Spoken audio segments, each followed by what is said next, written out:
events specialist with this week's episode of Talanoa Moana, highlighting amazing stories within our Pasifika diaspora. This week, episode 4, and we are joined by the incredible Tracey Savelio. Tracey is a Tokelauan technologist, data governance analyst with Kiwibank, and digital equity champion based in Porirua, Wellington.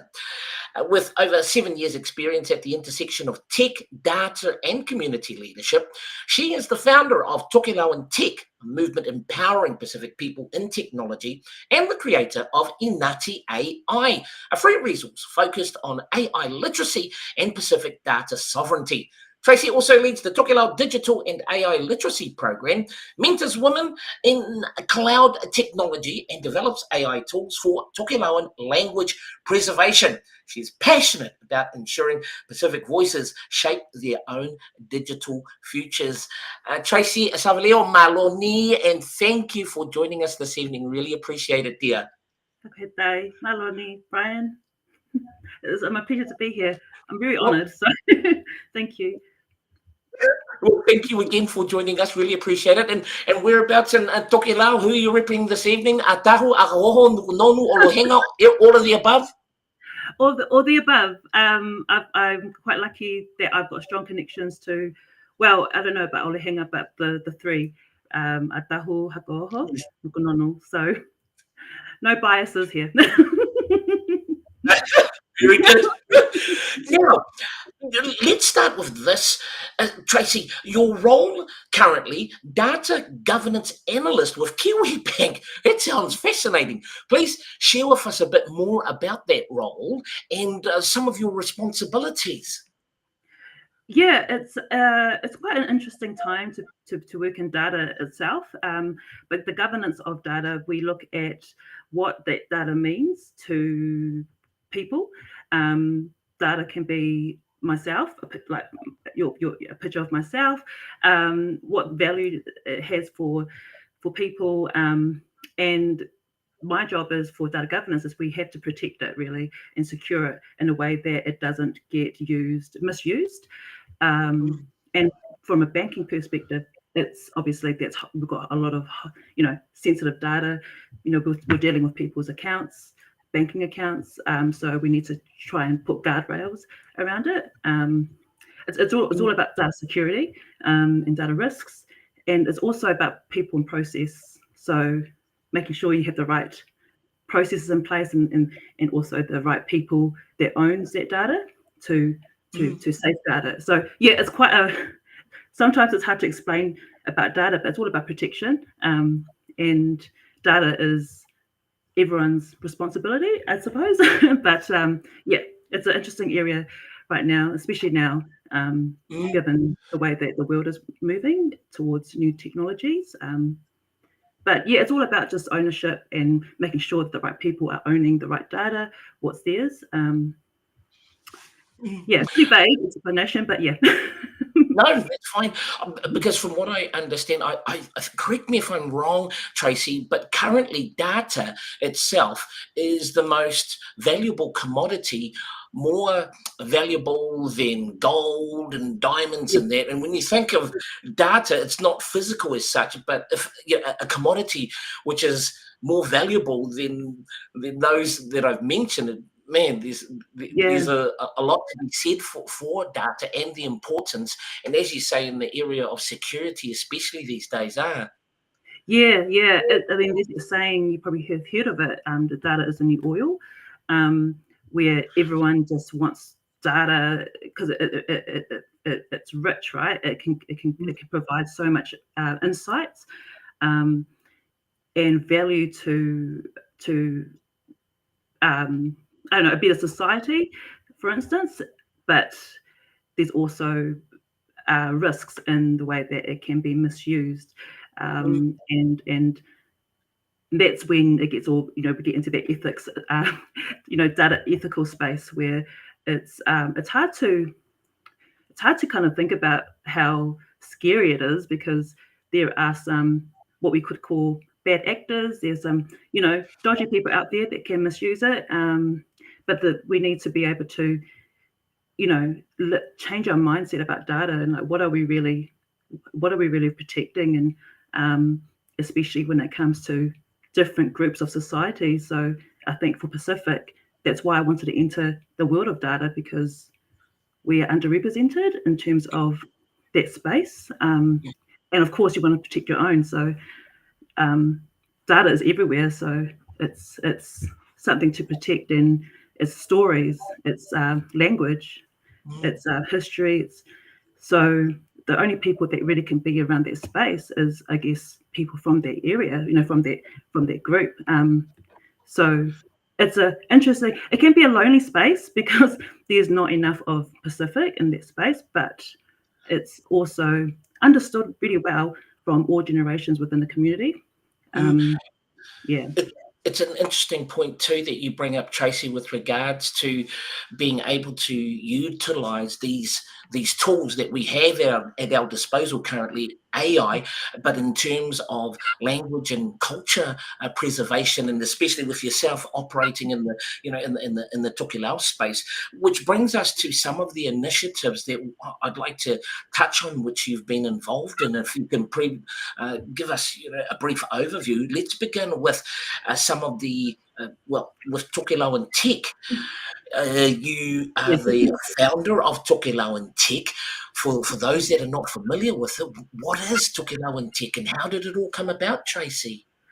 It was a passion project at first that I started last Easter at the Tokelau tournament here in the Hutt Valley. As you know, Wellington is the highest population of Tokelau population in the world. Porirua in particular, Porirua, hey, yes, it's like everywhere. So, but I've only been in the space of IT since 2019 without no background in terms of like coding or technical skills. So I wanted, I guess, as I was growing and learning in the space, I decided to set up a platform on social media because I wanted to see more Tokelauan people, Pacifica people, and Māori. But it was just I couldn't think of any other name really because it's actually expanded to a wider audience. So it's not only Tokelau people, it's outside. For anyone that is wanting to upskill and just get free resources and information. It's just a fun project that I just do on the side of my job. But it's evolved very, very fast into something. I mean, it's only just been it's over a year now. And I'm a bit of a nerd. Those that know me, I'm a bit of a geek. It runs in my family. So I was doing the same thing in my personal accounts anyway. So I just decided, I'm just going to make a separate account and set this free platform. Everything is for free in terms of information. I just I wanted to bring LinkedIn to the social media platform as well. In terms of Instagram and Facebook, because I wanted to outreach even the ones in the islands. Awesome. A fun project. Passion project, mind you. It's one of many. As with the introduction at the beginning, the next one we'd like to touch on is Inati AI. Inati. Come on now, where's those fish? Where are those fish? Inati AI. It sounds fascinating. Tell us more. Yeah, and with Tokelau culture, the Inati system it's been passed down generations. And it's a system that is still practiced to this day, where in the cultural sense, men will go out to the sea and go fish and get a big haul. All the men in the village, or the young men, or the able men, will go out and bring a big haul of fish to the village, the central hub, and they would distribute out fish for each family, proportion to their size of their family. So, and no one goes hungry. It's something that has been practiced for many years. And the idea is that there's no hierarchy, no one goes without.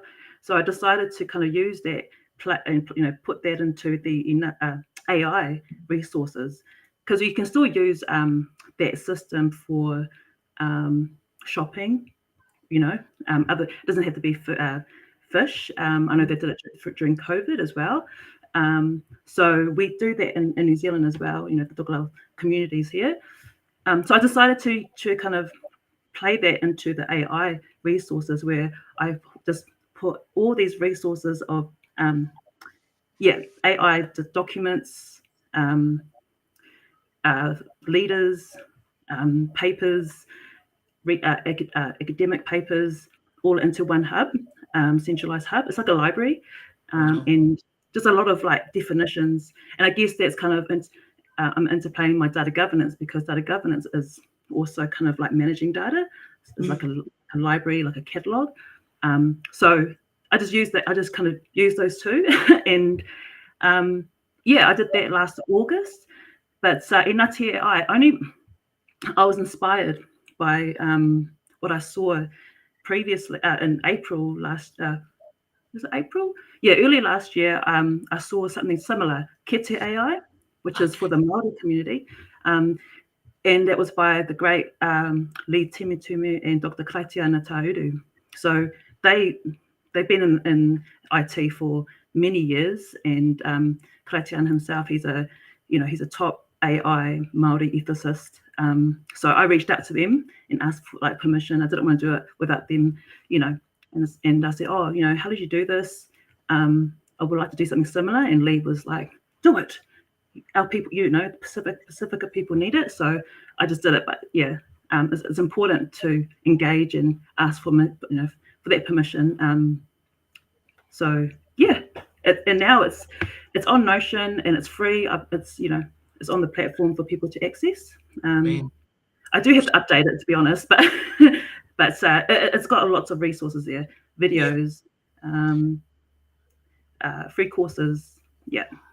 Awesome. Now, the one more that I'd like to touch on is your partnership with Katoa Connect Trust, and the largest Tokelau digital and AI literacy program to date. Again, another fascinating, sounds like an amazing tool, especially in the area of culture preservation. Tell us a little bit more, please, Tracey, how that came about. Yeah, I guess when I first started using AI was when ChatGPT was rolled out at the end of 2022. And one of the first thing that I did was I asked it, I typed it and I said, how do you say hello in Tokelau language? It responded and said Talofalava. And so and this is back in 2022 when ChatGPT had a smaller model. And so I said, no, that's wrong. And then it responded back and said, sorry, it's Malo Lava. And I said, no, that's still wrong. So I was going back and forth. And so this was early days. And I was going, what the heck? This is wrong. But then I didn't know much about AI, and so I obviously over time it's correct now. But that made me want to, first of all, that was one of the reasons to set up Tokelau In Tech. But I knew that if I set this up, I needed to include the community, because language, I'm not fluent, by the way. I used to be fluent in Tokelau language when I was younger, but I had lost it when we moved back to New Zealand. So I've had to reclaim my culture and relearn the language. Earlier this year, I did through the Pacific Ministry of Pacific Languages. I relearn, and I'm still on that journey. It's going to take me a while. I've got to practice with my family. But the important thing with the Inati AI, like that very first interaction with AI, that never has left me, because you kind of feel, okay, there's a reason why that's done that. So we need to bring language is also the number one use case in Tokelau, because we are, UNESCO has labelled us as endangered. So a lot of us outside Tokelau, we're not fluent. So that's another reason. So Katoa Connect, I found out about them in November last year, reached out to them, sent them an email, and I've been working with them. They provide a really great program. So for families, intergenerational learning. So I've got people in their 80s doing this Wow. It's all right now at the moment. It's Wellington, the 3 Gaingas, the big 3, and 2 in Poiroa and 1 in the Hut. And then I'm going to start expanding to Auckland, hopefully in August. So, yeah, and we're just learning digital skills because we still have that digital divide. That's still a huge problem across Pacifica as well. So, but if we don't address that, what they're given is they're given a Chromebook at the same time, so they learn on that device, but they can go after the course. They go, that's theirs to keep. So they continue to access and continue learning. And so when we start working on the AI modules, I'm going to be, showing them, first of all, showing the theory, but showing them how you can practically use it, how easy it is to. It's so obtainable to their everyday life, and make just like demystifying it. So it's going to be a long journey, and I want that for a lot of our communities, ko Samoa, ko Tonga, all of our communities as well. I think Tokelau's quite lucky because we're quite close and small enough to kind of expect something like this. So, in a nutshell, that's pretty much it. So, Tracey, when you talk about that digital divide or closing that digital divide for our Pasifika communities, what do you see as the biggest challenge and overcoming that, or addressing that challenge to lessen, to close that digital divide? Oh, that's a really good question. I think in our communities, in the Pacifica communities, we have we probably haven't had the great pathway to the confidence to use these tools, and I think it's down to confidence, and the challenge is we just don't have enough funding, first of all, from government to help these types of initiatives, and it's just going to, you do have to work really hard to get funding for it, but it is going to get quite hard right now because there is with the way that the world is, right, and the government, it's they've never really, I feel like they've never really taken our communities, I don't know, whether it's seriously or just kind of excluded them. And we had to go through that path of you do go to college, and many of us don't end up going to tertiary studies because we've got these other commitments that we have been restricted or forced to do, like go straight into work. So it's kind of like it's such a systemic historical challenge that we've had to face as Pacifica. Like it's just, and I feel like if we can just make these pathways, make these safe spaces for them, because this program is to give a lot of our people, especially the young ones, even young adults, a second chance, because a lot of them may have not carried on after, like I said, like after college, they just went straight into work. A lot of them want to go into some kind of office jobs or in technology itself, and they get they can add this to their CV because you get a certificate. So I think it's a great program that Katoa Connect can provide, but you need to include everyone in terms of like all ages. So it's quite even in terms of the groups, but the challenge is it's always been hard to pin down what the challenge is, which has never been given the right support from the big government, from government and coming, top down. So we had to kind of work from bottom up, and have so quite a hard question to answer because it's yeah. Now, Tracey, you mentioned earlier you've been in the space a relatively short time, since I think you said 2019 or so. Yeah. Pardon me. So over the last 5-6 years, can you tell us a little bit about what sparked your interest in the digital space and why for you? Because if look at all the initiatives that we've touched on, and man, that's someone that's passionate about Yeah. this space. So, what sparked your initial passion? Yeah, I guess I wanted a change in my in my career, but the what really sparked it was I knew that the world was technology was the future. 2019, this is before COVID, of course, but I just knew that technology had a lot more to offer. You know, I I was still with Kiwibank doing, and I was working in other parts of the organization, but I just kind of looked up. I'm remembering it now. I kind of looked up, what are good, you know, areas or industries to be in, say, in 5 years' time. I actually Googled that at the time. And yeah, digital technology was there. It seemed to be that was one aspect, but the other aspect was definitely the low stats. So Pacifica women, especially, we represent the bottom. We're the lowest representation in technology. I can't remember the stats. I'm pretty sure it was something like 2%.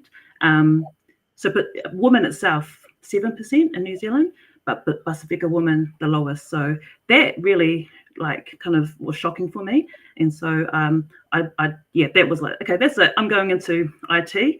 Okay, so which part of IT? I haven't done any study because I did do sociology. I got a BA in that, but I didn't know. There's no way I've done any technology. So I decided to go into data because data for me, again, why we need to be able to understand the representation of our data. Like, well, what does it look like? How is it being used? How's it being created? And how's it being? Yeah, I guess how is it being interpreted by different businesses? And for me, being at the bank, just want to understand that. And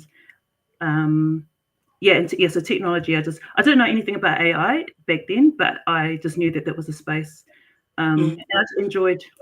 Yeah, I guess I enjoyed it as well. Yeah. Tracey, when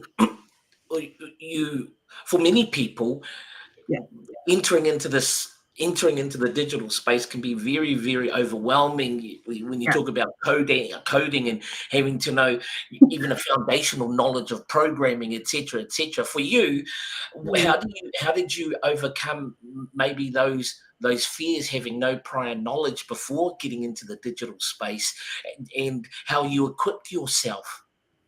Yeah, I used YouTube.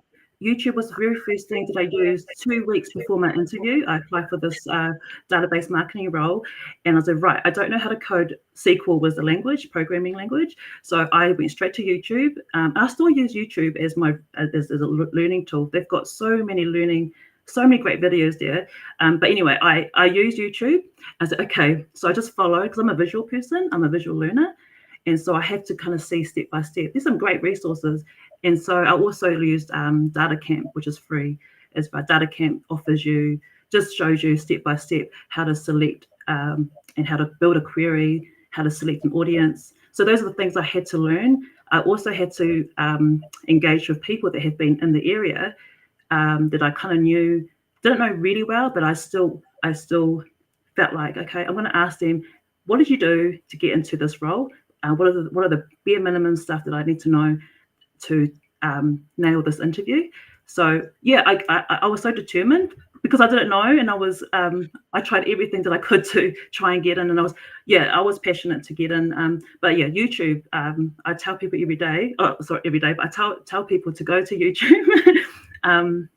And yeah, just got in with my interview. And I was honest about that in my interview, and they appreciated that.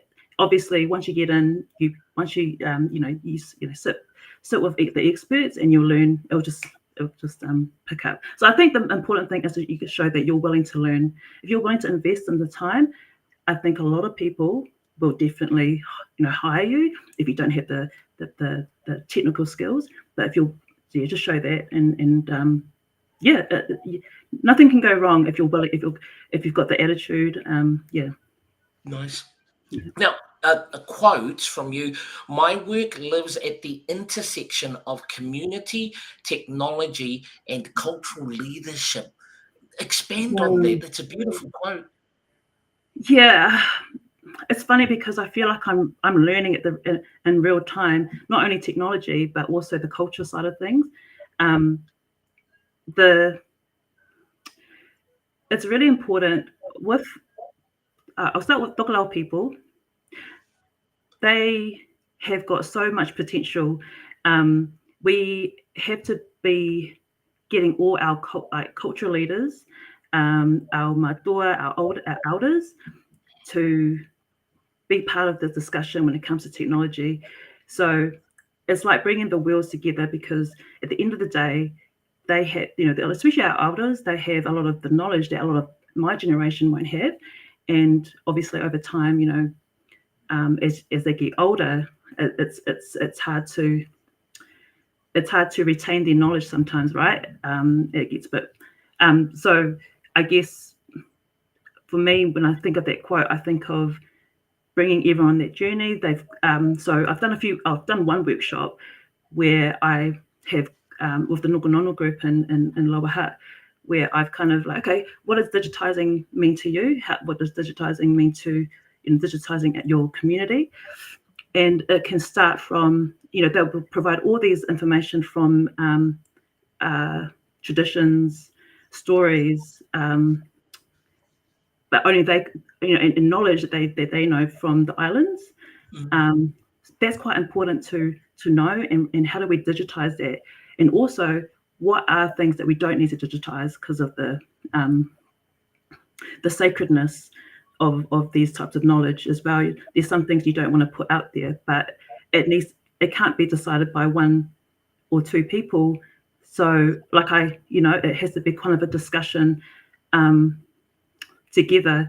But also when it comes to the new technology, especially with artificial intelligence, there's a lot of our ancestral intelligence that we explore. And so it's a lot of it has already been taught to us before we even realize it.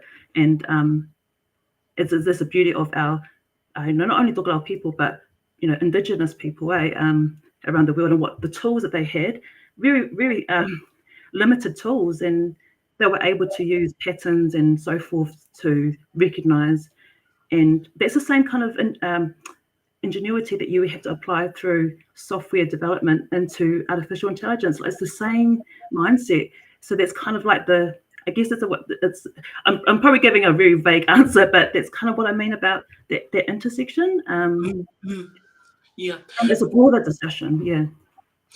Tracey, when you're operating in this space, especially with our Tokelau, our wider Pasifika community, what is the number one stereotype or stigma, misunderstanding when it comes to AI that you hear a lot? When it comes to Pasifika people? Yes, and AI. Yeah, I guess there's risks in our people being misrepresented. Actually, that is one of the biggest reasons why we have to create these spaces. Have these programs as well as the platform. Even discussions like this, we have to have that discussion more, because it's moving so fast. But the stereotypes that they are doing is, and that's another reason why I came into data, is why is our data being, why are we in this position in society? How is the data being used? So it's all about the flow of the data and how it's being used from another person's perspective that's outside a community. The same thing would apply to artificial intelligence, because they don't have the knowledge they don't have the knowledge to understand our people. It could come to, for example, our facial recognition. I don't know if you heard about that case in Countdown where that Māori lady got I think did she get arrested? I think she either got arrested or the facial recognition didn't really recognize her face, but that's something that has applied to Māori Pacifica people of color. Same thing overseas, with African American.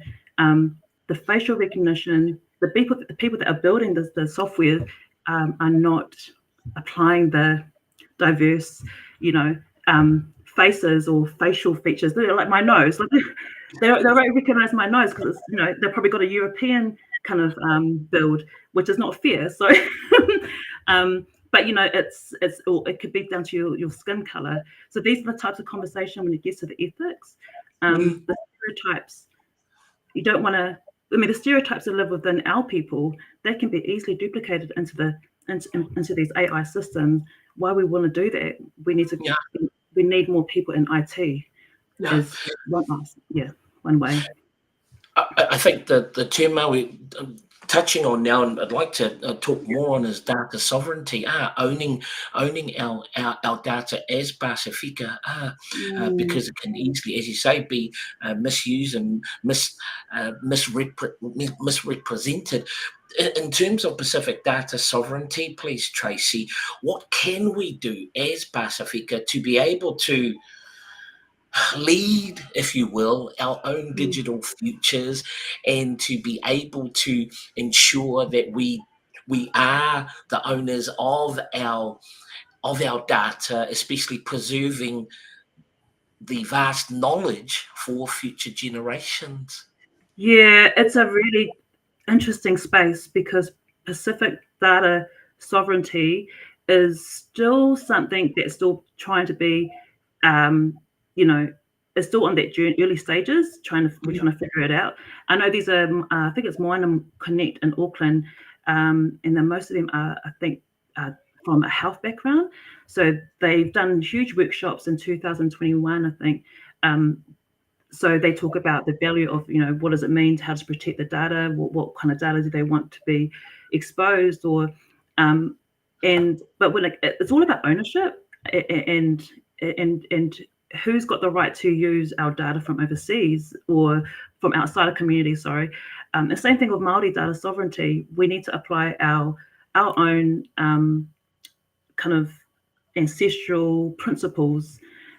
Pacific is quite interesting because we've got so many different areas, right? We've got different islands.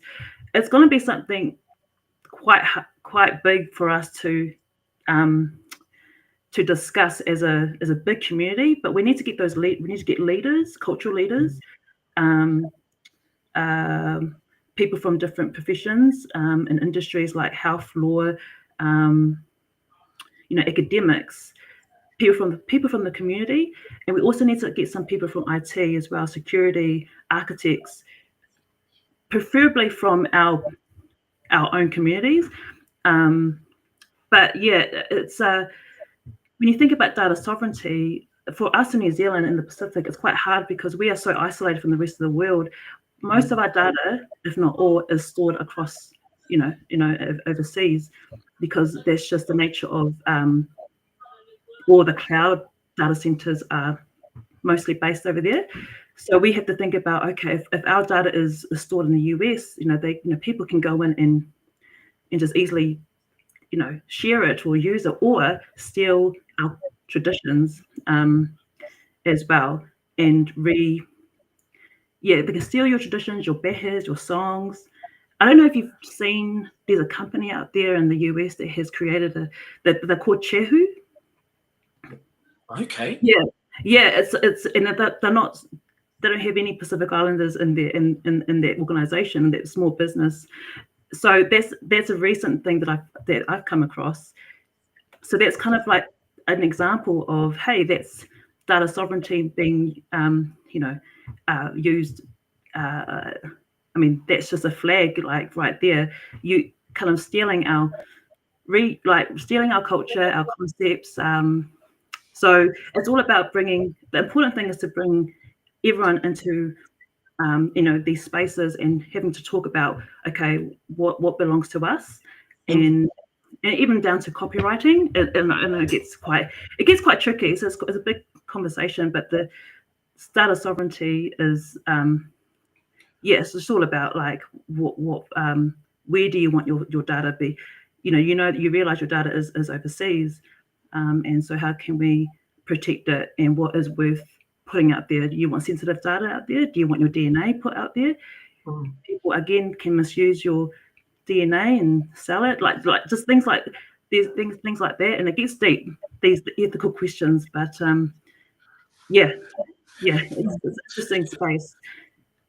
I feel that part of the solution when it comes to data sovereignty, Tracey, is increasing the numbers of our people in this space, the digital space, the AI space.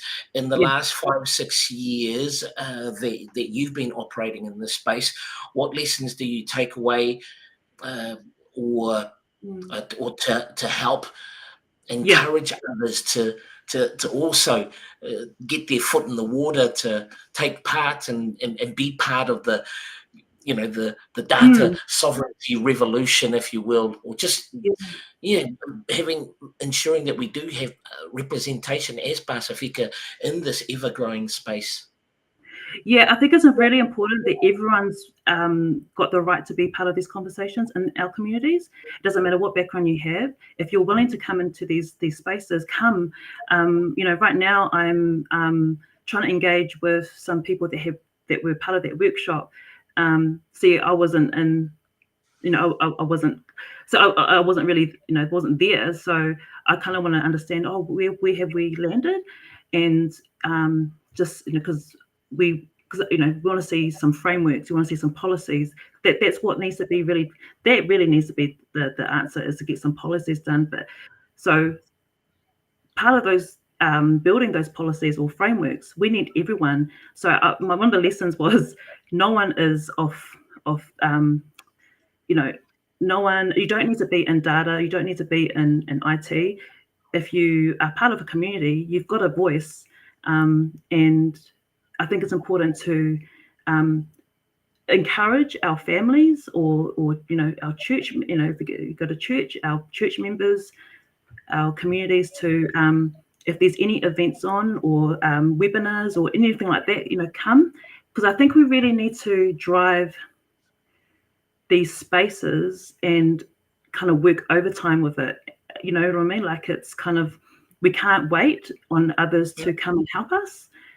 You kind of have to engage with, and I kind of did this as my journey of learning in IT, because I did a lot of leaning into certain people that I used to be intimidated by, but you kind of have to just go for it and ask, can you bring bring your expertise, bring your expert ideas, or to this table, and it needs to be a diverse group of people as well, from all over New Zealand, or in the Pacific, from the islands as well. So yeah. Tracey, when we talk, because fear is always one of the big factors. That you touched on, or intimidation. How did you overcome that, or encouragement to those that are looking to get into the space? How do you overcome the fear? How do you overcome the maybe intimidation or feeling that I'm not worthy or whatever? I'm the worst. Imposter syndrome. I've got the worst. Yeah, and I still sometimes have. Yeah, and I don't know why. I think I don't know if it's something that Pacific women have, or Pacific. You feel like you're not. If you're in a space where you don't recognize people, that you don't see yourselves and other people. You're in a room when it's full of like those balangi men, or and that's what I'm used to, and I still kind of like freeze up. Sometimes I'm not. You don't feel good enough you don't feel like you deserve to be in that space, especially when I first started. I'm a lot better now, but. So how do you push through it then? How did you push through it? My aunties. So I've got a strong woman in my team and my family.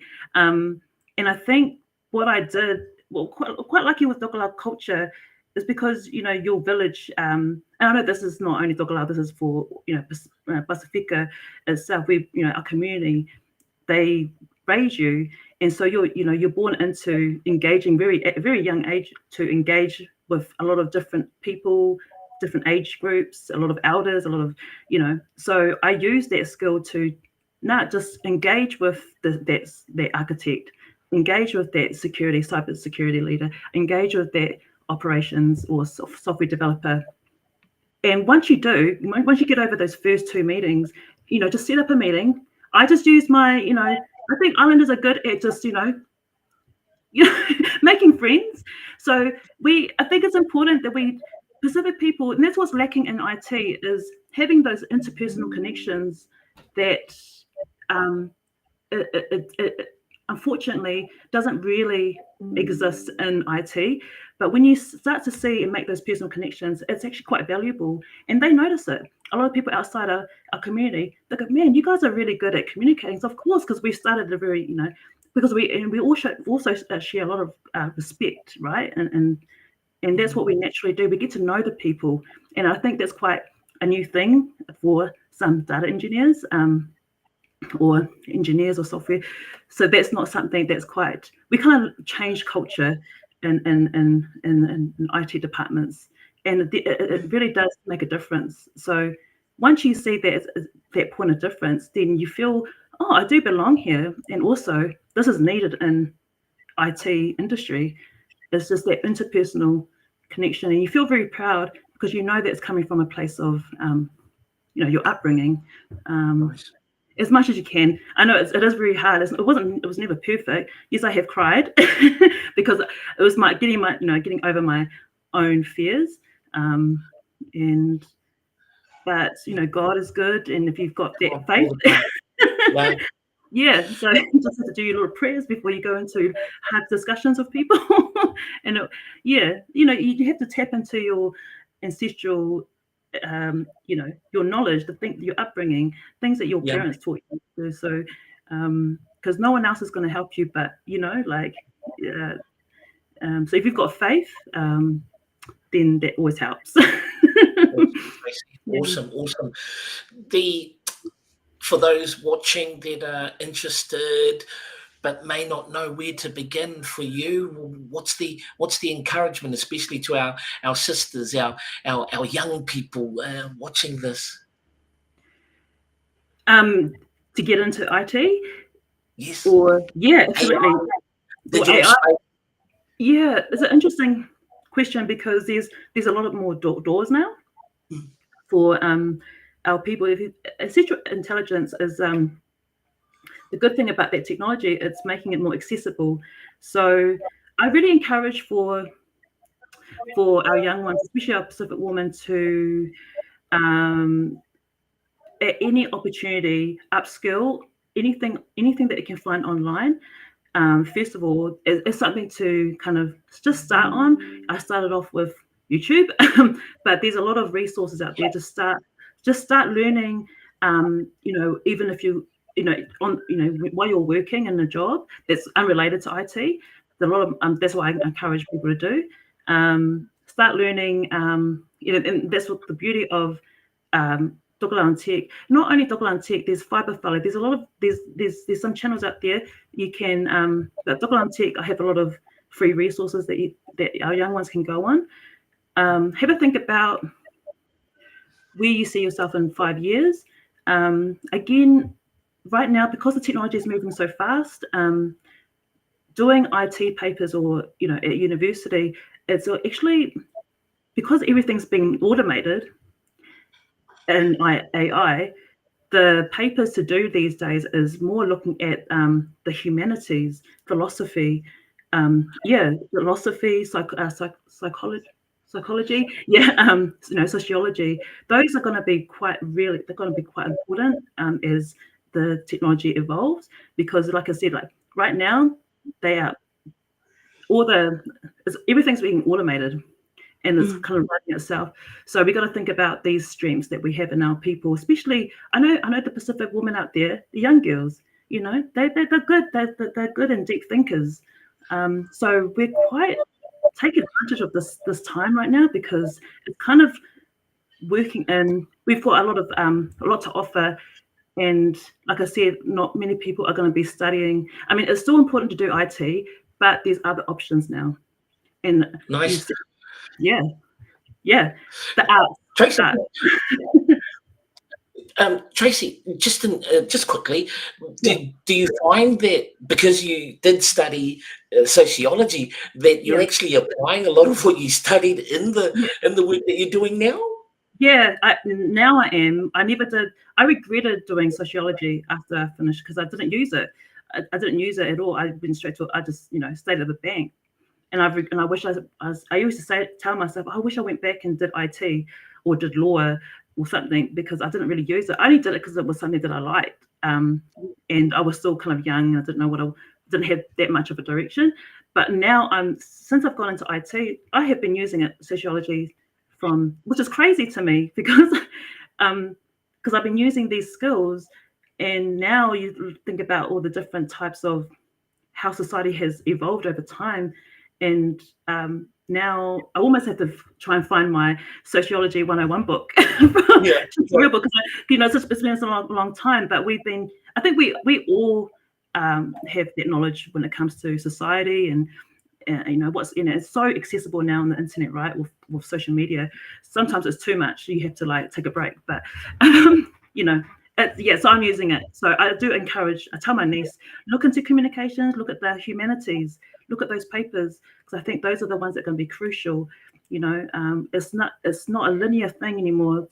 When you ask a kid, what do you want to be when you grow up? It's not a job anymore. You have to think about what kind of person do you want to be? I think those are the types of questions we have to really ask ourselves, because we're going to be spending a lot of time. The humanities, the human connections are going to be really important. The AI is going to automate and take care of all those stuff that, white collar jobs, all that kind of stuff. But we need to think about new spaces. And I think Pacifica people have got a really good opportunity, because we're naturally just really good at, these arts and these types of areas. Awesome. Yeah, I love that. What is it? Finding the humanity in that, which is interesting, because when you think about AI, every day it's evolving, becoming more and more human. So yeah, there you go. yeah. Well, it is a very big whakawhitai lahi lele, a data governance analyst with Kiwibank, Tracey Savelio. Tracey, been so blessed this evening, sister, and to you and the kainga, wishing you all the best with your future endeavours and that, and just thank you so much for making time to come and share your amazing journey with us. We really appreciate it. To all our viewers, we've included links for some of the initiatives that Tracey is currently involved with Tokelau In Tech, as well as Inati AI in that, and you can find more. And of course, you'll be able to contact Tracey with regards to those initiatives as well via those pages. Also for myself, of course, if you're looking for an MC, bookings, inquiries, feel free to contact me. Of course, any of my socials and that. Tracey. Oh, sorry, Tracey. I think you would be perfect. I think you'll be perfect for, a part of this journey for Pacifica people in technology. We need to be able to celebrate ourselves as well. And I would love for you to be, people like you. You got the right kind of attitude, and you're just your personality. You just like everything about you, and I'm a big fan of yours. And so, well, I'm a big fan of yours, so really appreciate it. So thank you again, Tracey, and again, all the very best, my friend, Maloni, and to everyone watching, God bless. Thank you, Tracey. Thank you.